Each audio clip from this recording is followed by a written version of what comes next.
Welcome to the Hidden Bookcase. Come through and get cozy. Pick a book, your favourite book, that's the one that opens this room. Inside you'll find a warm fire, a loving cat, and a wide skylight to the stars. And a dangerously high to-be read pile. I'm Morgan, I use they them pronouns, and I am a being of sewn together parts. I'm Soren, I use he him pronouns, and I am a wolf in a doublet. I'm Kate, I use she her pronouns, and I am a mischievous troll in front of a bridge. Soren and I have been friends for over a decade, and the two of us are always swapping books. Each fortnight, the two of us, sometimes with help from a friend, take it in turns to recommend one another a favourite read. The first-time reader tells us what they know about the book, makes some predictions about what they don't, and then we discuss our thoughts with all of you bookworms. This month is Spooky Month. So today, let's get to talking about The Book of Lost Things by John Connolly. So we have Kate with us today. Woo! Hello. Thank you for being here. Oh, I've been waiting to be here for this specific book since before this podcast even was like a real thing in the world. I remember when Morgan was reading the first book, and I was like, do you know what book you should do for this podcast? You should do The Book of Lost Things by John Connolly, because it's the best book in the world. Then they were like, yeah, no, we'll definitely do it. And then we just took 500 years. So a long time later. But we're here, finally. And Kate, how did you find out about the best book in the world? Right, so I was 11. A friend that I still have brought in this fairly battered book and was like, my brother gave me this. And she was reading it, and it's like, this is the best thing in the world, you absolutely have to read it. So I borrowed her copy, I read it, changed my life, it felt like, at the time. Can you tell us what it's about, Kate? So, little boy, his mum dies at the very opening of the book, and he is understandably having a hard time with that. Him and his dad are struggling, they're trying to kind of like reconfigure what their life is, and then his dad gets with this other woman, she falls pregnant, so they get married, and David is struggling with this new life that he's been presented with but doesn't want. As his life is getting more and more unpleasant, he finds the boundaries of our world and this other world, this world of stories melding together until eventually he crosses entirely into the other world, and many things ensue, and he comes out of it a very changed boy, but for the better, I think. This is what the magic of books feels like to me, this book. And everyone should read it, so go do that. If you haven't read it, now is a good time to stop the episode, go read the book, and then come back, because there will be spoilers past this point. So many. Should we listen to the blind before we get any further in? Considering that I have known Kate for 2/4 years, depending on who you ask, I actually have no idea what it's about. I have no idea who the characters are. I have no idea what the plot is. I don't know what the setting is. I don't know what the vibes are. I literally know nothing about this book. Maybe it's portal fantasy. Somehow it's fairy tale-esque. I actually don't know anything about this book. I'm so sorry, Kate. Okay, so yes, portal fantasy. I feel like the protagonist is like a big reader, and it's like the books that he reads he ends up going into. I think it's one of those sorts of things. Okay. I feel like horror vibes. Not a kid's book, but Kate read it at a really young age. Okay. I know that much. Considering that one of the reviews in the front is from Jeffrey Deaver, who wrote the Dexter series. Yeah, young protagonist, which I think is why it sometimes gets mislabeled as a children's book. I feel like he's like 12 or something. And I think he's gay. I think the protagonist is gay. I might be wrong, but I feel like I heard that somewhere. So. Wild predictions. Oh yeah, wild predictions. Do you have anything? Rapunzel retelling. From the thorns on the cover. That's where I'm going. I do know one more thing about this. I actually made a Reddit post years and years ago. No one dig this out, please. And I was like, does anyone have any books that remind them of Over the Garden Wall? And someone suggested this. Oh, I see that. So I'm very excited on that front. So I'm going to make a prediction based on that. And my prediction based on that is that at some point the main character is going to be controlled in a creepy way, like he's going to be puppeted or something. Or like possessed. That's my prediction. How did we do on predictions? Not that well? I feel like I have to say, when I said Rapunzel retelling, I did in fact mean Sleeping Beauty retelling, and I was just completely talking nonsense. And considering that there was kind of Sleeping Beauty retelling bit in there with the, like, wall of thorns, I was right. To be fair, OG Rapunzel has thorns as well. Does she? Yeah, she gets blinded. That's what I thought you meant. You gave me far too much credit, sorry. Also, I guess he kind of does get controlled in that same scene. Yeah. His mind is being messed with a little bit. Yeah, it is. His mind is being messed with. Throughout, arguably. Just not having a good time. Consistently. When me and my friend went into this, we thought this was aimed at kids. And then we finished it and we were like, no, it's not. It is not aimed at children. The beheading, the minute he gets to the other world, is maybe a little bit of a tip-off there. I do feel like it's quite similar to The Lion, the Witch and the Wardrobe. Mm. The Lion, the Witch and the Wardrobe is actually definitely a kid's book, but there's so much death and murder and graphic violence, but it is still very much for kids. Maybe it's that we've become more like, do we let kids read that now? Maybe not. I've always found it really interesting, always loved the way that John Connolly talks about it. He didn't intend it for kids. He loves that everybody can find something in it, but this is an adult's fairy tale. It had a rather large impact on mine and my friends' 11-year-old brains. So take that what you will. What else did we say in our I blind? don't remember. David's gay. Incorrect. There was a prominent gay character, which is, I think, where I got that from. Oh my god, the impact that Roland had on me as a child. Oh my god, my heart. His storyline was one of the ones that made me cry the most. Was that one of your first times coming across it in literature? Because I felt like it was around that age that I found stuff with queer characters. Yeah, probably. I didn't register queer characters quite so much because where I grew up was quite a queer place. Mm-hmm. So I had queer families and queer people in my reality before I ever had them in my fiction. I loved them just as much, but they registered as less groundbreaking as they did for like other queer people. One of the things that Connolly has talked about in people's reception of this book, and one of the few things that he did change for the 10th anniversary illustrated edition reprint, he'd met this queer woman who'd read this book and it had a big impact on her, and she came to him and she talked about how much she loved the book, specifically how important Roland had been to her and her journey with her own sexuality and her own coming out. And the only thing she said to him is that in the most crucial moment in the original version, Connolly uses the word friend, and she's like, they're companions. And he changed it. So many of the other times their relationships mentioned throughout the book, it's still friend. But in that one specific conversation where it's much weightier than a lot of the other, it's changed to companion. Even without that change, it's so very clear that these two men are in love and in a relationship. I got it when I was 11, I got it now, but I loved the changing of friend to companion, the way that he talks about the importance of that and the weight that words have, made my queer heart very happy for that change. On the subject of the new illustrated edition, we should talk about the cover briefly before we forget. I'm loving the green and gold. Nothing will ever be the red and black for me. That's the one I started on, that's my baby. The red and black feels much more dangerous to me as well. But I love the green and gold. I love the foiling. And I loved that, again, when they were reprinting, he was so adamant that the cover should stay the same because it's all cut out of paper. It just fits so well that the cover should be something designed from paper that stories are written on. Complementing that, the woodcuts in this edition are gorgeous. Really nice to use that medium that has so traditionally accompanied fairy tales. That came from a special edition. I think less than 300 copies were ever printed of that special edition with the woodcuts. When they were reprinting, Connolly was like, include the woodcuts, they're really pretty and everyone should see them. And I'm very glad that I got to see them because obviously my original copy doesn't have them and I love them. I feel like that's also a very high compliment when you grew up with the book. Yeah, but I think it's exactly what you said. I think it's woodcut, that style of art is so interlinked with the idea of fairy tales and old stories and dark stories. I think it just marries really well. I feel like we have to address the elephant in the room, which is Over the Garden Wall.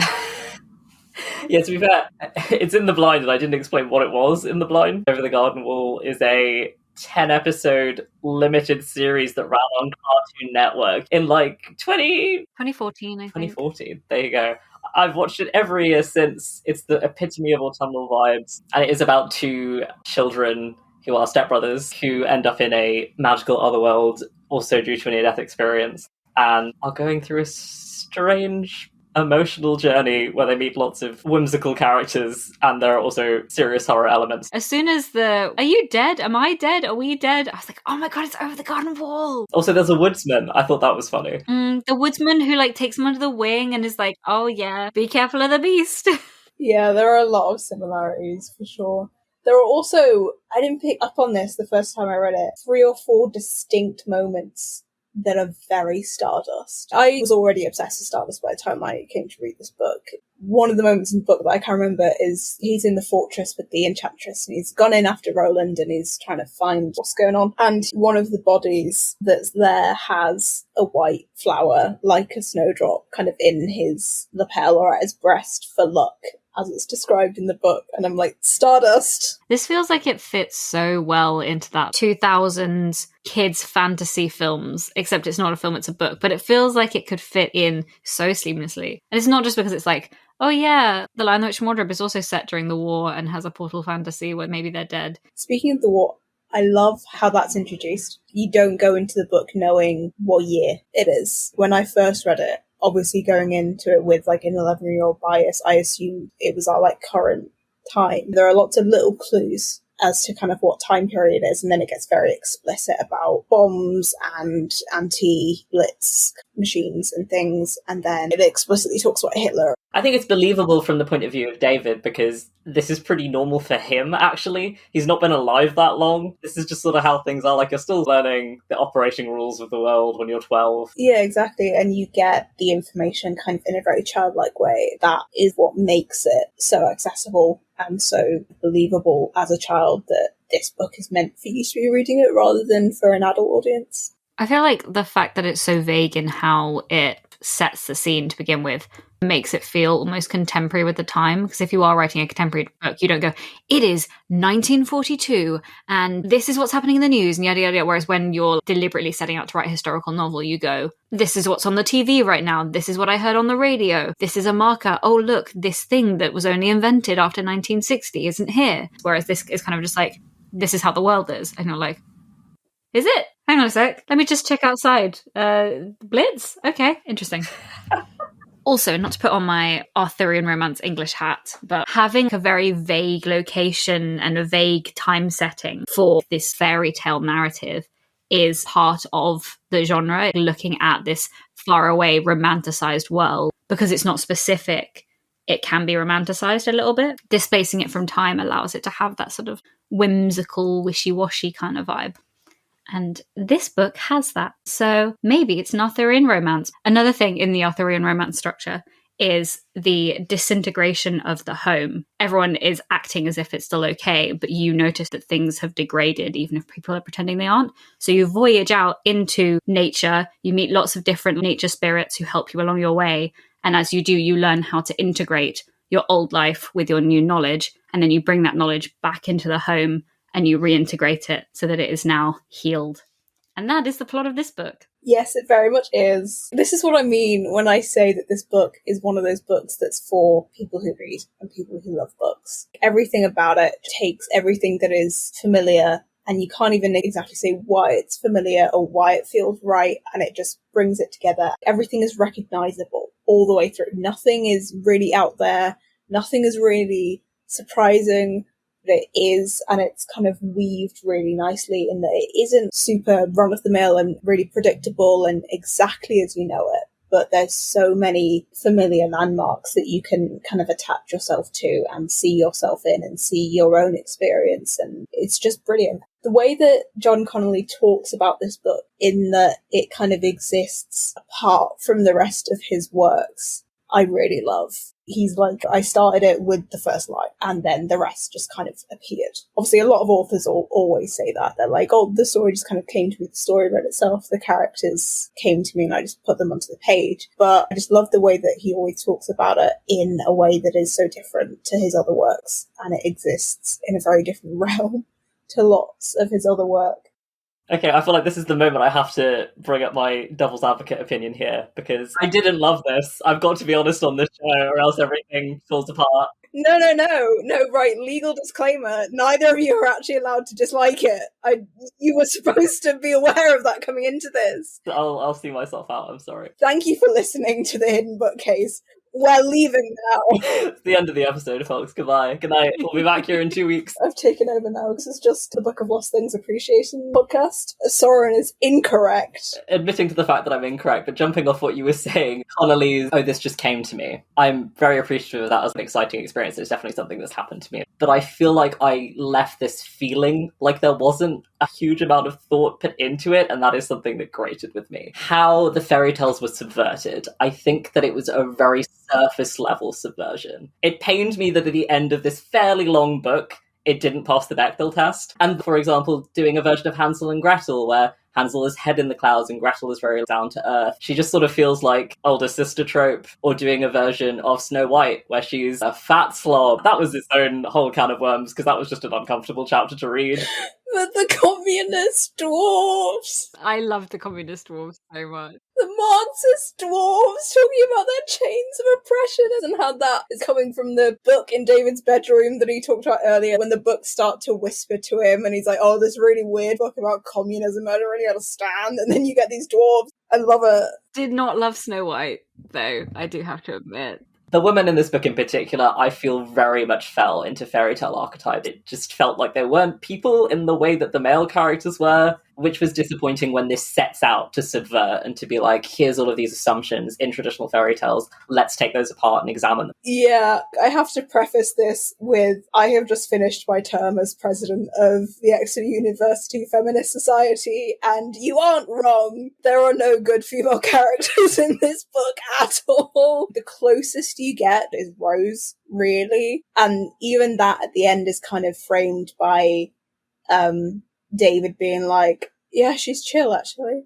Soz for being a prick. You were probably under a lot of stress. The women are an issue, in that there are none, okay?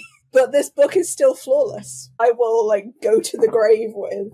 Speaking of going to the grave as well, I wish Roland hadn't had to die with his lover. I know, it was 20 years ago, I get it. I was trying to view it in the context of its time. Yeah, I mean, they didn't lie to us. Raphael was already dead by the time we met Roland. Over the many years that I've had to think about this book, how far do I want to interpret it as, this is a new world versus this is a delusional episode, or he was dead and then he wasn't. Where do I want to go? And I don't know. The fact that it ends with him returning as he dies, that is an afterlife. And I love that it kind of changes to serve that purpose at the end. But then it's another world and I love it. And it can be one of death. It can be one of a traumatized child creating another world to escape into when you get exploded by a plane.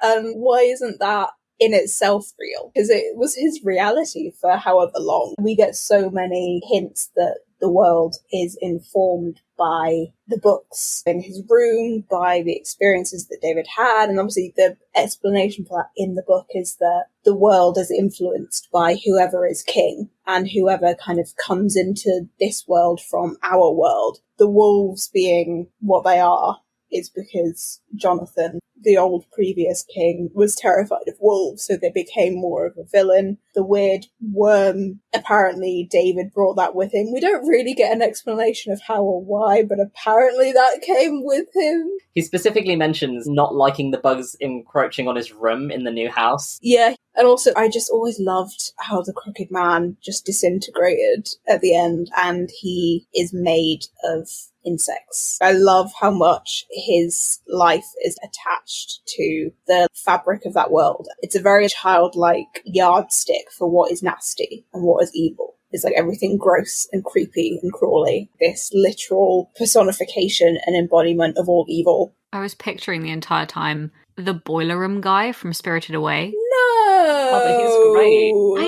I know he's great, but that's what I was picturing, just without all the legs. To this day, the scene where David looks back at the house and the Crooked Man is in his room, and then he locks eyes with David and they pause for a minute, and then the Crooked Man drops to the floor. Nothing makes my skin crawl and the hairs on the back of my neck stand up more than that moment. I decided to annotate this version as I was going through it. There are so many times where I've literally just written vomit around the Crooked Man. I drew a sad face when David and Rose weren't getting on, and I've always had a soft spot for Rose. I love her by the end. I love how even though David's dad and Rose get divorced by the end of it, he stays in Rose's life and he goes back and he visits her, especially Georgie dies as well. What was the point of David saving your life, Georgie, if you're just going to go fight in the Vietnam War when you don't even have to? Why? This was one of the things that chafed with me. I talked about this a little bit with The Seven Husbands of Evelyn Hugo, which at the end collapses into this sort of parade of misery, which happens at the end of this, but like a lot faster. What am I really supposed to be taking away? Maybe I'm missing something as a reader and I'm very open to that idea. But even in the way that the horror's presented, it feels a bit shock factory to me. And I don't feel like it's really saying anything. But particularly the other parade of misery where we're finding out about the Crooked Man's list of crimes when David is in his like den, if you will. Love it. He's every ghost story, he's every cautionary tale, he's every evil thing that every government has ever done. He's every medieval torture device, he's every creep. He isn't human, he's just all the bad that human make. Isn't it more horrifying to leave that vague? Maybe. Isn't it more horrifying for him to just be a human then? Because as you said, those are all horrible things that humans have done. I guess there's some bugs and things in there, but he's also very much presented as an old and disabled man. I mean, is he? He can run. Some disabled people can run. Speak for yourself. He's creepy because he's human, but he is a non-human device used to kind of highlight how horrible humanity can be. I always kind of felt like. That's fair. And I don't know if he's disabled. Maybe disabled isn't the word, but I feel like his deformity and his ugliness is very much emphasized in conjunction with his evilness.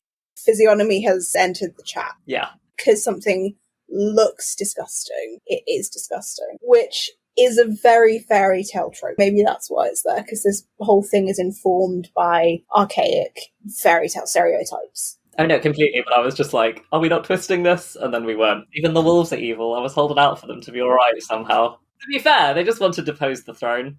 A noble aim, as far as I'm concerned. No, they just want to have another monarchy. They wanted human power. And also human flesh. I feel like we should say, for more reading on deconstructing fairy tales and disability, everyone should go read Disfigured on Fairy Tales, Disability and Making Space by Amanda Leduc. That will open your mind to all of these things. And for deconstructing the role of wolves in fairy tales, which is a less pressing issue, but a little bit important for biodiversity and ecology and stuff, you should read Wolfish by Erica Berry. As a kid, I was scared of wolves. So me and Jonathan shaking hands. I love wolves now. I do. I think they're incredible. They're really interesting and have a great method of how to treat disabled members of society. But I was terrified of them as a child. Like, I genuinely would lie awake in bed being like, there's a wolf under my bed.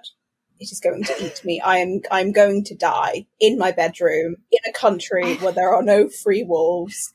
There is a wolf under my bed. I feel like wolves are alongside quicksand on those things as a kid. You're like, this is going to be so relevant to my life. This is a deep, deep threat to my life. Every story is warning me about these. It's going to happen. It's going to occur. I was just not heeding the warnings. I was like, is the wolf really a bad guy? He just needs to eat. Hear him out. Soren, I was scared of everything as a child. Hear him out, though. For some reason, wolves weren't on that list of things. Basically, everything else was on that list of things. But werewolves and wolves were not on that list of things. Oh, I was terrified. Loved them, but was terrified. I did enjoy that Jonathan had that combination fascination fear, because I feel like that is a very childish thing where you get fixated on something. I didn't mean to go on this long of a tangent about wolves. Morgan, who was your favourite character? I like the woodsman. It's like the first father figure, and he's like, yeah, I'll sacrifice myself for this child that I just met. And then the bit at the end where he's like, they were all my children. It's a rough job just shepherding all of these emotionally disturbed children. Knowing that they're all gonna die.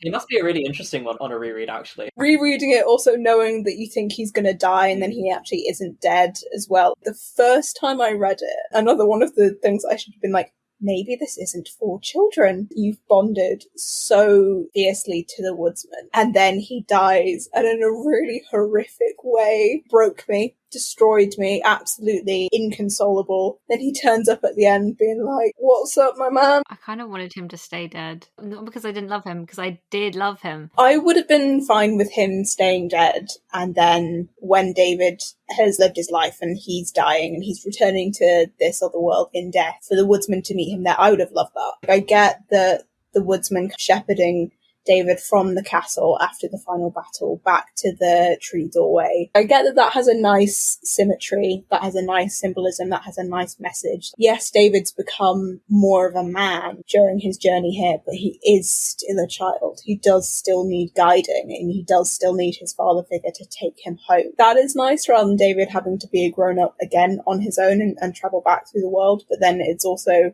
that kind of would have served at least a similar purpose had the woodsman stayed dead. Yeah, I think I'd be inclined to leave him dead just because this is a narrative that is interrogating loss, and particularly the loss of David's mother, so it feels sort of appropriate for a parental figure to stay dead, at least until you get to your happy afterlife epilogue situation. The woodsman was my favourite character. He's just a dad, a tired little dad living in the woods, and I love that for him. Soren, who's your favourite character? I want to shout out to Fletcher just because I liked him. He was just a stand-up guy. He was doing his best. He had a good head on his shoulders. I love an everyman, what can I say?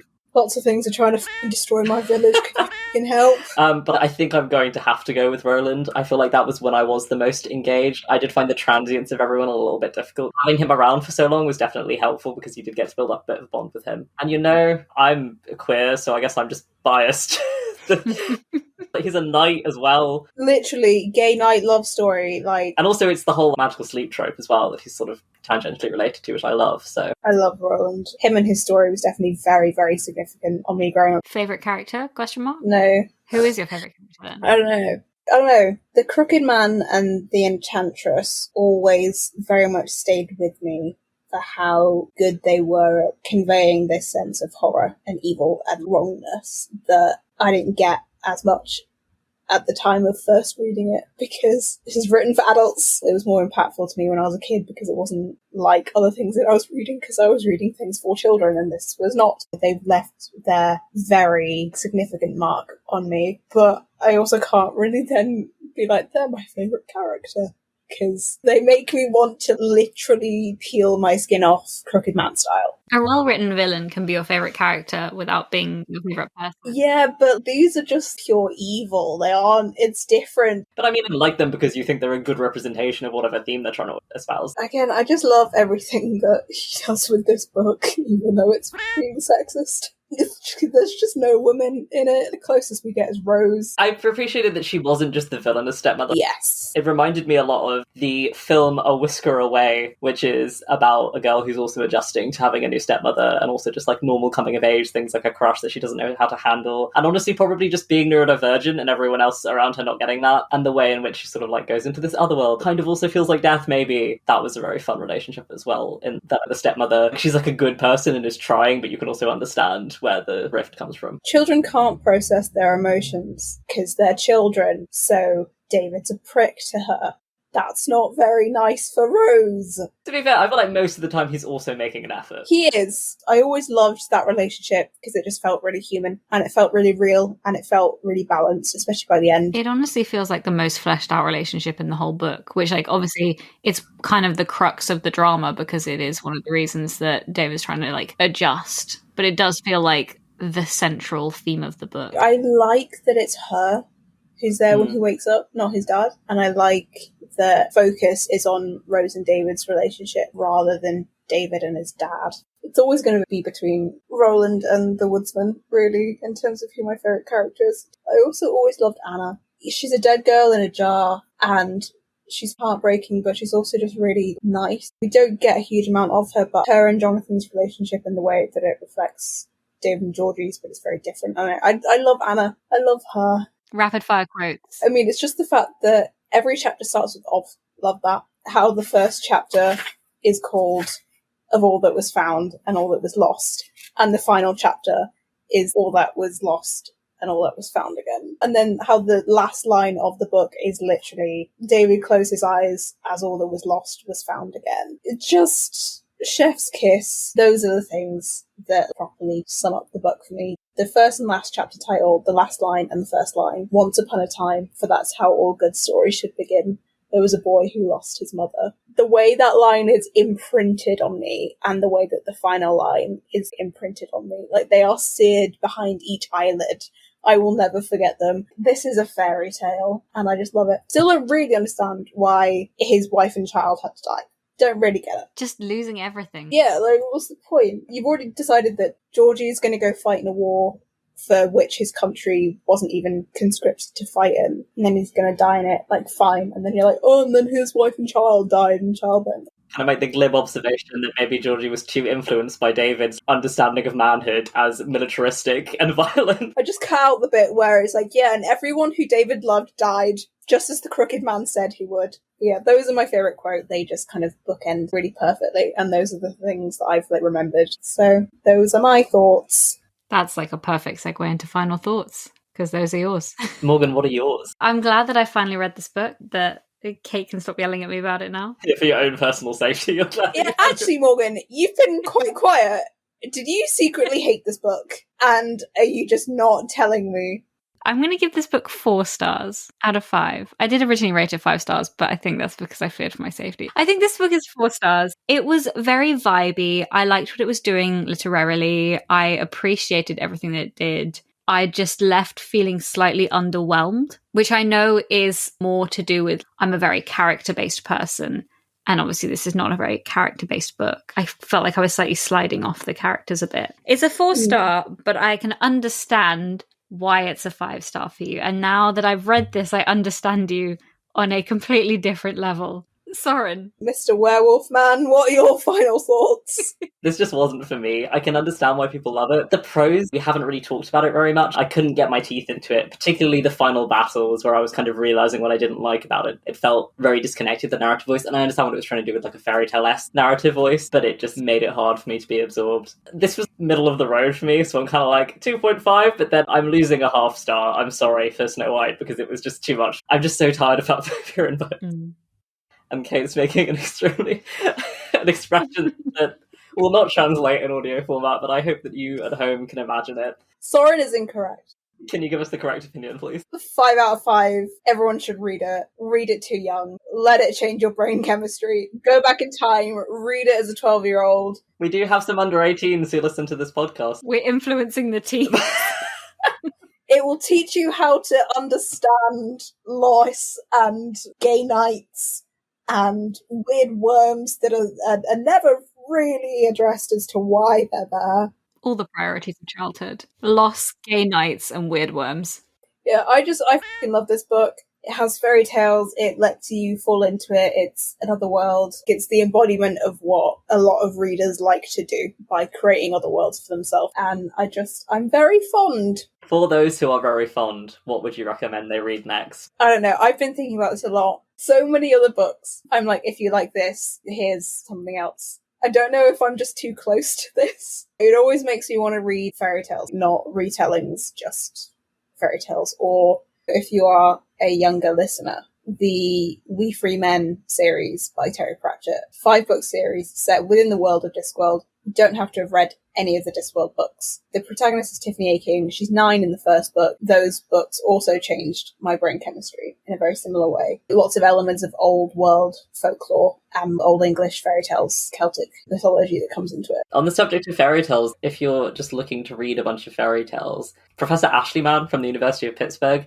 has an amazing website that's been up since 1996, and it's all indexed by type, whether that's abduction by fae or transformation into a beast, all indexed by location. I guarantee you that there's some on there that you've never heard of, even if you've read a lot of fairy tales. Good resource, and it's all free, so I'm definitely putting that in the show notes. I'm going to recommend T. Kingfisher's books. T. Kingfisher writes fairy tale-esque worlds, but with a modern lens and quite a comedic lens. Nettle and Bone, for example, is about a princess who's a nun, and then she realizes that her older sister is being abused by the prince that she's married to.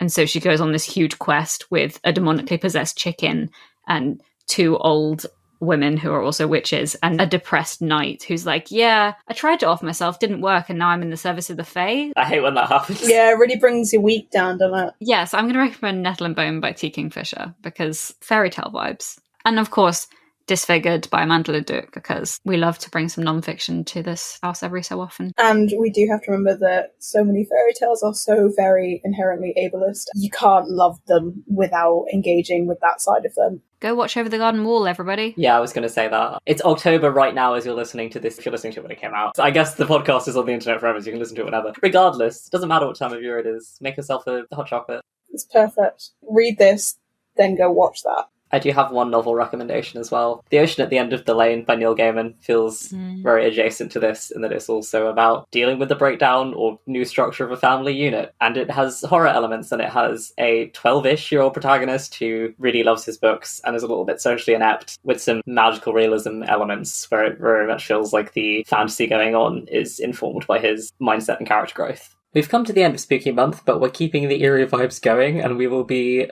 plunging straight into Necromancy in November. Next time we'll be doing Sabriel by Garth Nix, which neither of us has read, but we are having a very exciting guest on to talk about one of her favourite books of all time, Amanda McLaughlin from Spirits Podcast and Multitude Network. Very exciting. I can't wait to talk to her. But until then, you're always welcome to the bookcase. Don't forget to scratch the cat on your way out. Thank you for listening to The Hidden Bookcase, a production of Planar Prod. On this episode you heard Kate Taylor, Morgan Greensmith, and Soren Briarwood discussing The Book of Lost Things by John Connolly. You can find out more about this book at johnconnellybooks.com, and you can follow Connolly on Twitter at jconnollybooks. A huge thank you to Kate for joining us for this episode. Having you on was like a fairy tale. You can find her photography work on Instagram at ktaylor_photos. You can find The Hidden Bookcase on Twitter at Hidden Bookcase, and on Instagram, Facebook, Tumblr, and TikTok at Hidden Bookcase Podcast. Find out more about Planar Prod at planarprod.com. Know what we should read next, or want to chat to us about what you thought of this episode's read? You can reach us at thehiddenbookcase@gmail.com, send us a DM on social media, or join our growing community of bookworms on our Discord. The link is in the show notes. If you're enjoying The Hidden Bookcase, please consider leaving us a rating or a review, or you can always tell a friend how to find us. Your whispers are the best way for bookworms to discover our show.